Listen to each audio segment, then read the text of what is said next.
Assalamualaikum warahmatullahi wabarakatuh. Anak-anak, selamat pagi semuanya ya. Sekarang kita masuk pada mata pelajaran otomatisasi dan tata kelola keuangan. Pada kompetensi dasar 3.11 ini yaitu menerapkan persiapan pengelolaan kas kecil. Kemudian pada jam pertemuan pertama minggu ini ya, kita belajar tentang pihak-pihak yang terlibat dalam dana kas kecil. Nah, pihak apa saja itu? Nanti kita akan mempelajari 3 pihak yang terlibat dalam dana kas kecil, yaitu pihak dalam pembentukan dana kas kecil, kemudian pihak dalam pengeluaran dana kas kecil, yang ketiga adalah pihak-pihak yang terlibat dalam pengisian kembali dana kas kecil. Anak-anak, ini ada 5 pihak yang terlibat dalam dana kas kecil. Kita zoom ya. Yang pertama adalah kasir. Kasir ini berfungsi sebagai orang yang bertanggung jawab untuk mengisi cek, meminta otorisasi terhadap cek, dan menyerahkan cek kepada pemegang dana kas kecil. Cek kemarin masih ingat ya, apa itu? Adalah surat perintah kepada bank untuk membayarkan sejumlah uang kepada nama yang tertulis di dalam cek tersebut. Masih ingat ya? Yang kedua ini accounting atau bagian penjurnalan ya.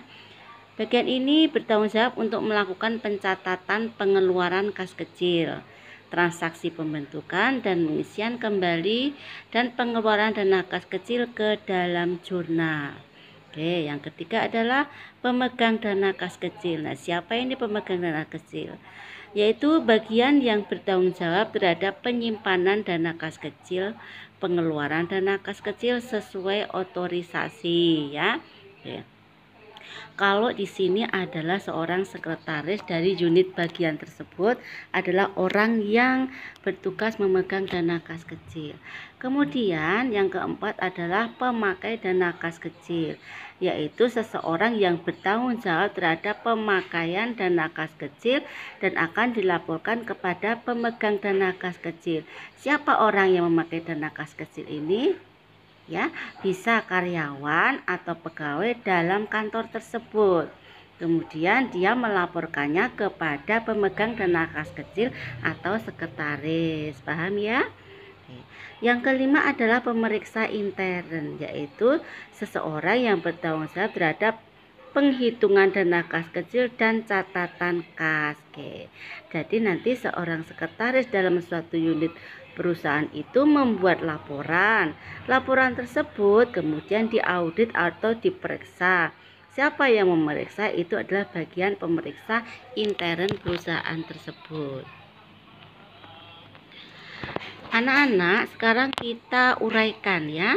Pihak-pihak yang terlibat dalam pembentukan dana kas kecil itu ada satu, bagian utang. Nah, bagian utang ini tugasnya apa? Kalian bisa melihat di sini ya, menerima surat keputusan pembentukan dana kas kecil dari kepala bagian keuangan. Kemudian membuat bukti pengeluaran kas minimal rangkap 3. Kemudian mencatat bukti pengeluaran kas dalam daftar bukti kas keluar yang belum dibayar, menerima bukti pengeluaran kas, kemudian mencatat nomor cek dan tanggal pembayaran, kemudian menyerahkan bukti pengeluaran kas lembar 1 yang telah dicap lunas kepada bagian jurnal dan laporan. Itu adalah bagian utang ya. Nah, kemudian bagian apa lagi yang terlibat dalam pembentukan dana kas kecil? Yaitu bagian kasir ya. Tadi sudah dijelaskan ya, kasir itu apa. Dalam bagian ini, bagian kasir bertugas menerima bukti pengeluaran kas, kemudian menyediakan cek, kemudian membubuhkan cap tanda lunas pada bukti pengeluaran kas, kemudian menyerahkan bukti pengeluaran kas yang sudah dicap lunas tadi ya. Kemudian lembar 1 diserahkan kepada bagian utang yang dilampiri surat bukti pengeluaran dana kas kecil. Lembar ketiga bersama dengan cek yang bersangkutan diserahkan kepada pemegang dana kas kecil. Ada pihak yang ketiga dalam pembentukan dana kas kecil, yaitu bagian jurnal dan laporan ya.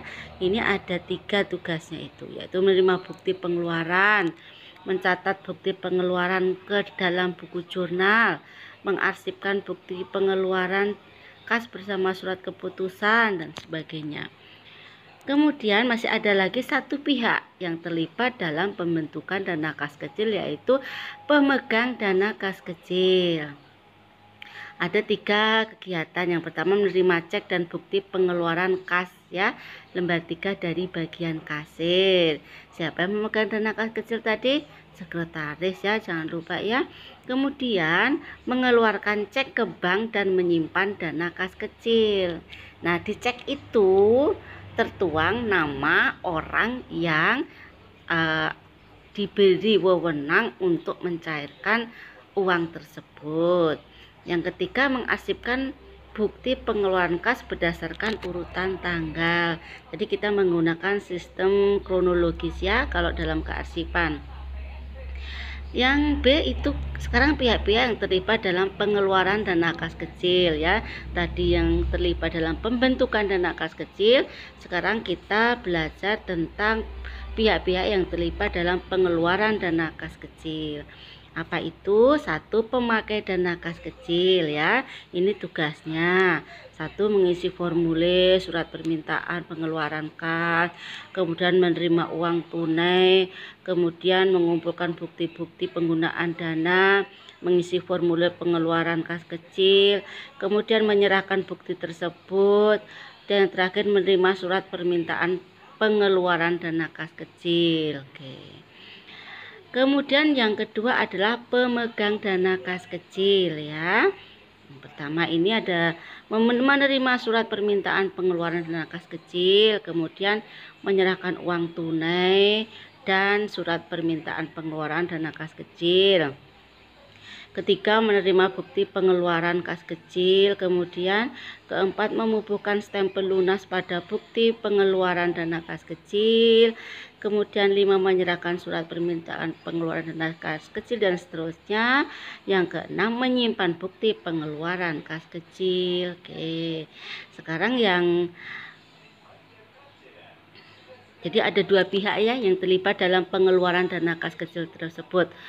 Kemudian ini yang ketiga adalah pihak-pihak yang terlibat dalam pengisian kembali dana kas kecil.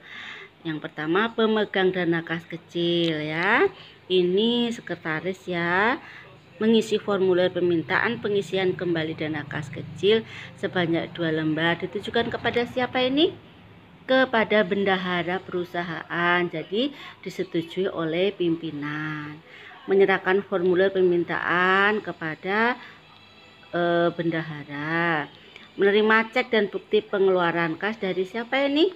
Dari kasir ya, betul. Kemudian yang kedua bagian utang.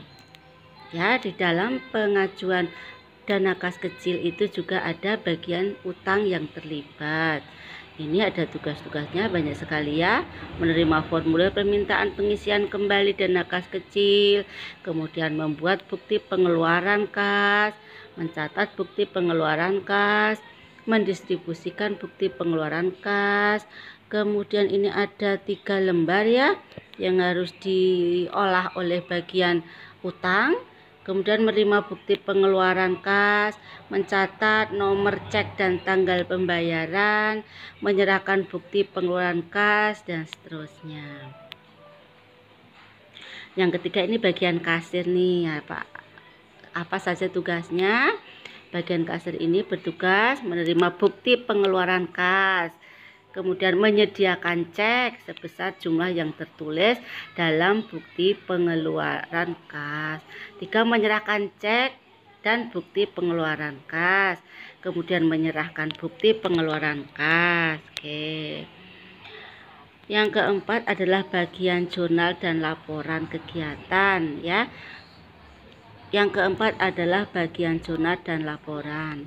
Kegiatannya apa? 1. Menerima bukti pengeluaran kas, kemudian mencatat bukti pengeluaran kas, kemudian mengarsipkan bukti pengeluaran kas. Jadi sama ya ini ya tugasnya ya. Anak-anak, demikian PPT dari Ibu tentang pihak-pihak yang terlibat dalam dana kas kecil. Kalian bisa mencatatnya ya. Kemudian untuk hal-hal yang belum jelas silakan tanyakan ke grup WhatsApp pelajaran.